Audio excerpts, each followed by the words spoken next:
From the Americans' point of view, that's the first thing, is a process that allows Ukrainians to express their vote. We now have this interesting combination of President Poroshenko, and he's well known in the West because we've seen his policies for 5 years, and whether you like them or you don't like them, you understand where he's coming from.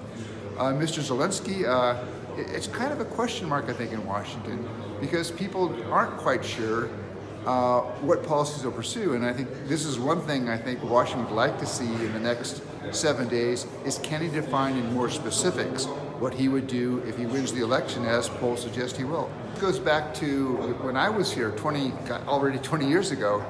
We took the U.S. government views, we're not going to pick candidates. And part of that is because we thought about it one time. We said, if we pick the candidate and we try to lean in that candidate's favor, that may well backfire. That might not play well with the Ukrainian public. So it's about process. But I think what the embassy would be doing is, they're carefully trying to follow the candidates. They're trying to inform Washington. This is where it looks like the election's going. And my guess is that they're trying to talk to people close to Zelensky and say, what will his policies be, so that Washington can begin to think now, if he wins the election, what kind of policy changes there might be here in Ukraine, both domestically and foreign policy, and how can Washington best engage with Ukraine. I think Washington is still going to see a successful Ukraine, and by a successful Ukraine, I mean a Ukraine that's moving to consolidate democracy, it's building its economy, it's strengthening its institution, and it's building its link with the West. And so that support's going to be there.